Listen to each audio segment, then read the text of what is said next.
del recurso de apelación. Voy a buscar un poquito de agüita y vengo de inmediato.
Ahora sí, muchas gracias. Miren, cuéntame más. Profesor, entonces si preguntan por la regla general del efecto del recurso de apelación, ¿sería en ambos efectos? Justamente, porque la ley expresamente lo dice así. En el artículo Ya, 193 nos dice que si nada se dice, se entiende que se concede en ambos efectos. ¿Ya? ya, profe. Muy bien. Bien. Bien. La tramitación entonces del recurso de apelación vamos a hacerla bien práctica, ¿ya? Para que la entendamos. Primero, debe existir alguna resolución, ¿ya? Y esta resolución debe ser apelable, ¿cierto? Debe ser auto, decreto, interlocutorio o sentencia definitiva de primera instancia que me produzca un agravio, ¿ya? Que me produzca un agravio. Como les decía, el recurso se hace por escrito, por lo tanto tengo que fundamentar el agravio y además las peticiones concretas. Esta apelación, dependiendo de lo que sea, va a tener un plazo, ¿cierto? Sentencias definitivas, decíamos que eran 10 días. Toda la regla general eran 5 días, entre otras. ¿Ya? ¿Dónde se va a interponer? Se interpone en el mismo tribunal que dictó esta resolución que me produce agravio. ¿Ya? Estoy tramitando en el primero civil, la presento en el primero civil. ¿Ya? ¿Qué es lo que pasa cuando yo presento un recurso de apelación? El tribunal donde yo lo presenté va a tener que inmediatamente hacer un examen de admisibilidad. ¿Ya? Va a hacer un examen de admisibilidad en donde va a revisar, primero, que la resolución que yo estoy apelando sea apelable. ¿Ya? Hay que hacer el examen. Esto es lo primero que tiene que hacer, examen de admisibilidad. Y se fija en que primero, que la resolución sea apelable. ¿Ya? Porque imaginemos una resolución de única instancia, no es apelable, entonces me la va a rechazar de inmediato. ¿Ya? Que se haya interpuesto dentro de plazo, ¿ya? Porque si no estamos dentro del plazo va a ser extratemporánea y de plano me la va a rechazar. Que contenga fundamentos de hecho y derecho del agravio, ¿ya? Justificar el agravio. Y por último, las peticiones concretas, que en este caso tiene que ser que modifique o revoque la resolución. ¿Ya? Pasado por este examen de admisibilidad, supongamos que nos fue bien, el tribunal inferior va a remitir los autos al tribunal superior, pero antes de esto va a conceder el recurso y cuando lo concede va a indicar si es con efecto devolutivo o suspensivo. ¿Y en qué se va a basar? En el artículo 193 y el artículo 194 del CPC, porque esa es la regla, ¿ya? Cuando se tienen que conceder con uno u con otro efecto. Entonces va a ser el tribunal inferior que va a conceder esto. Remite entonces el expediente al segundo, y aquí tenemos la tramitación de la primera instancia, y hasta ahí llegó la tramitación de primera instancia del recurso. va a remitir entonces al segundo, ya a la segunda instancia, que va a ser el superior jerárquico. ¿Y cómo sabemos cuál es el tribunal que le va, cómo sabemos cuál es la corte que le va a corresponder revisar nuestro recurso, por ejemplo? Eso podría ser una pregunta.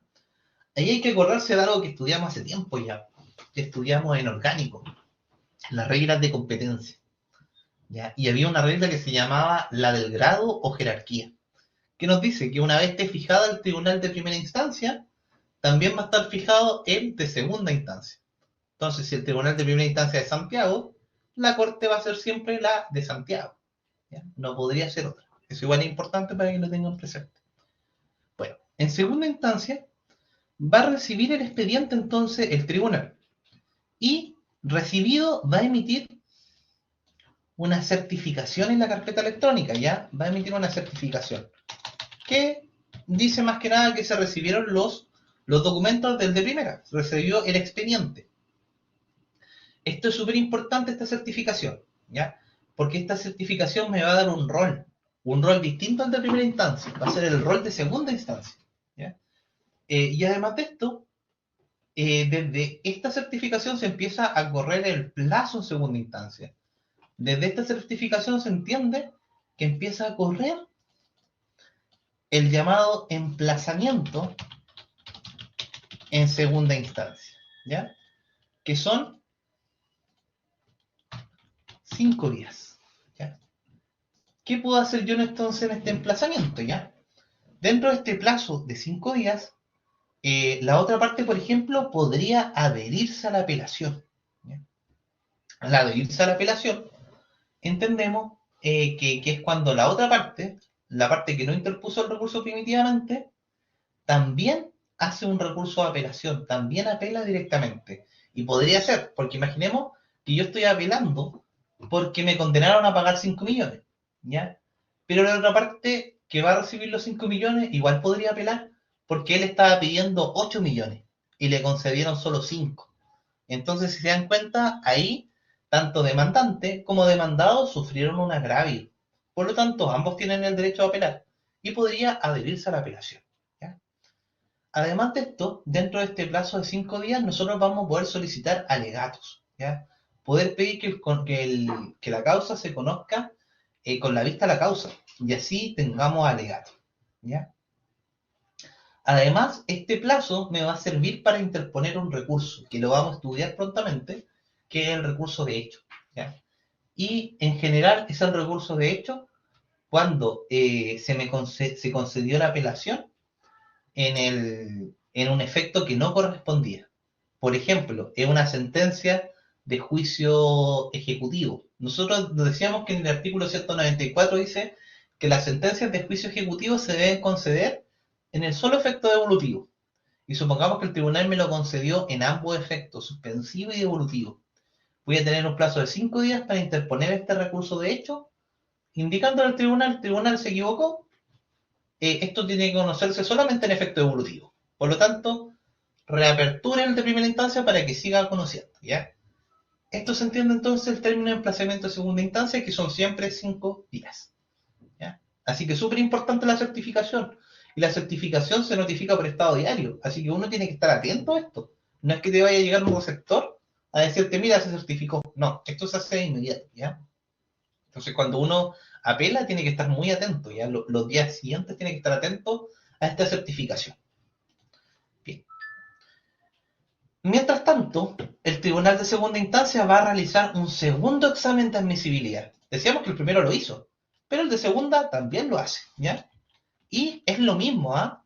Va a revisar que la resolución sea apelable, que esté dentro de plazo, que tenga los fundamentos de hecho y derecho, ¿ya? Y que tenga los fundamentos de hecho y derecho y las posiciones concretas, ¿cierto? Que modifique, revoque o confirme. Va a hacer lo mismo que ya hizo el de primera, pero tiene que hacerlo por obligación, ¿ya? Bien. Posterior a este examen de admisibilidad, supongamos que lo aprueba, ¿cierto? Por ejemplo, si lo declara admisible, tiene que continuar con el proceso y debe dictar una resolución que puede ser que se traigan los autos en relación o que se va a conocer a puertas cerradas, ¿ya? En caso de que, por ejemplo, no pasara la admisibilidad, va a inmediatamente dejar sin efecto esta apelación y va a devolver el expediente al tribunal inferior para que continúe el juicio. ¿Ya? Bien. El tribunal entonces podría, en este punto, aprobado el examen de admisibilidad, dictar dos resoluciones. ¿Ya? Que podría ser dese cuenta o podría ser la vista de la causa, ¿ya? O auto en relación. ¿Ya? Cuando el tribunal dicta dese cuenta, por ejemplo, va a significar que va a conocer el asunto en cuenta. ¿Ya? El asunto en cuenta es un asunto que el asunto se va a ver a puerta cerrada. ¿Ya? Que es un trámite que en realidad no es formalizado, que va a significar que el relator con los jueces van a revisar el asunto y van a resolver. La tramitación en cuenta no hay alegatos, ¿ya? El relator y el juez revisan la causa, ellos a puerta cerrada, y luego dictan una sentencia, ¿ya? En cambio, lo auto en relación es un trámite complejo y formalizado, que tiene distintas etapas, ¿ya? Y cuando están los autos en relación, siempre va a haber alegatos. O sea, aquí hay participación de los abogados directos en los autos en relación. ¿Y cuándo, por ejemplo, podría haber auto en relación? ¿Ya? ¿Cuándo se pidieron alegatos dentro de los 5 días? También con respecto a las sentencias definitivas, se entiende que se deben hacer, debe tramitarse, debe conocerse con la vista a la causa. ¿Ya? Entonces, el trámite de la vista a la causa, que es más complejo, va a partir con los autos en relación. Los autos en relación se notifican, ¿cierto? Se notifican los autos en relación por estado diario. Después de esto, se va a fijar en una tabla, ya, o algo digital, obviamente, se fija en tabla, ¿ya? Cuando se fija en tabla el recurso, significa que tu recurso te indican que tu recurso, por ejemplo, va a ser conocido el día 20, pero no te indican la hora, te indican solo la fecha.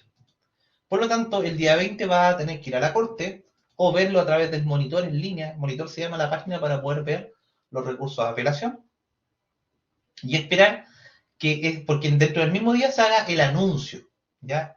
El anuncio lo hace un funcionario de la corte en donde va a revisar los asuntos que hay en tabla y el tiempo que hay para revisar y él va a ordenar. Entonces el funcionario que hace el anuncio podría decir, ya, tu recurso se va a conocer a la 1 o tu recurso no se va a conocer hoy día porque no nos alcanza el tiempo, se va a conocer en otra fecha y así. Entonces puede pasar que tu recurso te lo fijaron para el 20, después te lo corran para el 25 y después te lo corran para el 28, ¿ya? Hasta que se pueda ver, porque hay trámites, hay recursos que tienen prioridad en la tabla, ¿ya? Por ejemplo, los recursos de protección, por ejemplo, los recursos de amparo, ¿ya? Tienen prioridad en la tabla, ¿ya? Que por ejemplo con un recurso de apelación civil. Entonces podría perfectamente irse corriendo tu recurso, ¿ya?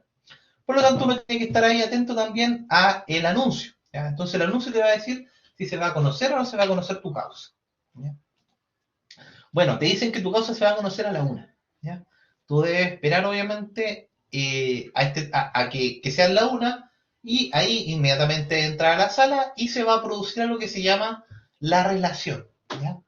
Y la relación la realiza un funcionario que se llama relator, ¿ya? El relator le va a comentar tu causa a los jueces y lo que va a hacer el relator va a tomar lo que tú indicaste en tu recurso de apelación, va a tomar lo que dijo la otra parte y va a tomar la sentencia directamente y va a hacer una historia, va a explicarle, en este caso a los ministros, de qué trata esta causa. Va a decirle, mira, esto trata de un juicio de partición, ¿cierto? Están alegando, esta parte alega lo siguiente y la otra alega esto, ¿cierto? Y va a hacer un resumen a los jueces sobre tu causa, ¿ya? Con su poder informar a los jueces. Y esto se hace todo en presencia de los abogados, ¿ya? Posterior a esto, este trámite de la relación, vamos a proceder a los alegatos, ¿ya? Los alegatos, en este caso, van a ser entonces las defensas orales que van a hacer los abogados de las partes, ¿ya? Parte primero siempre por la parte recurrente, ¿ya? La recurrente es la que pide, en este caso, el recurso, Era la parte que estaba alegando el recurso. Y después va a ir la parte recurrida, ¿ya? Ahí uno tiene que anunciarse y ahí debe indicar cuánto tiempo tiene, va a alegar. No se puede alegar un recurso de apelación, no se puede alegar más de media hora, ¿ya? Bien. Con esto se entiende que se termina el trámite de la vista de la causa, por lo que el tribunal debería dictar sentencia de inmediato, ¿ya? En la práctica no es tan así, pero ahí ya tenemos terminado nuestro recurso, ¿ya? De ahí ya tenemos terminado nuestro recurso de apelación. ¿Qué es lo que sigue después entonces? ¿Qué es lo que sigue después entonces?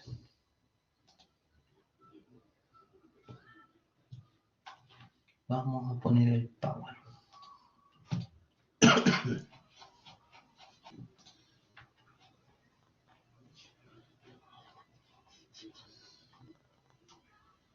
Bien. Después vamos a entrar entonces al tema de que el tribunal va a tener que dictar una sentencia, ¿ya? Al ser un tribunal colegiado, ¿ya? Los ministros tienen que ponerse de acuerdo, ¿ya? Y ahí donde está, por ejemplo, el voto disidente, que es cuando toman un acuerdo, pero se indica que uno de los ministros no estaba de acuerdo, tenía una opinión distinta. Siempre va a primar el voto de las mayorías, ¿ya? Normalmente pueden ser 3, 5 ministros, ¿ya? Entonces tenemos que buscar la mayoría. Si no logramos la mayoría, vamos a tener que traer a otro ministro para que se logre la mayoría, ¿ya? Y siempre va a ganar, como les decía, la mayoría.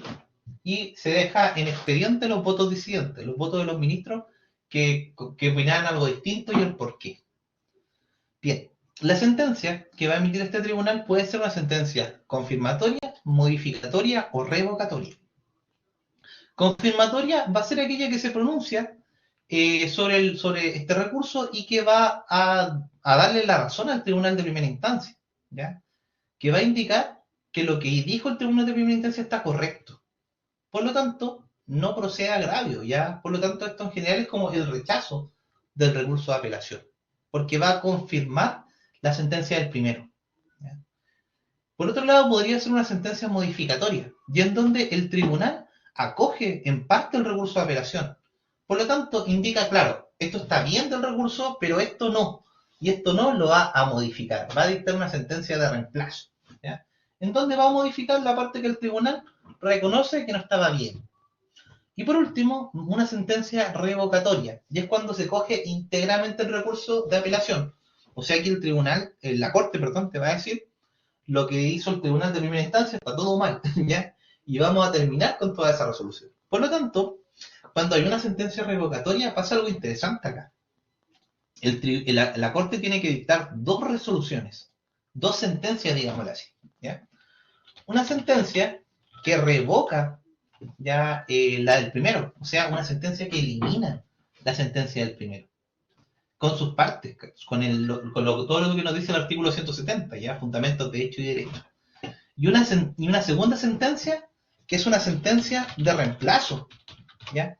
¿Por qué? Porque entendemos que estamos revocando la sentencia del primero, estamos dejando sin efecto la sentencia del primero, pero todavía hay un asunto que no está resuelto, entonces el tribunal no puede dejar el asunto sin resolver, por lo tanto debe dictar una sentencia de reemplazo. Elimina la sentencia del primero y dicta una nueva sentencia, ¿ya? Y esa sentencia va a ser la que se va a coger al final. Eso pasa con las sentencias revocatorias, se dictan dos sentencias. Y ahí terminamos con nuestro recurso de apelación. ¿Alguna duda o consulta?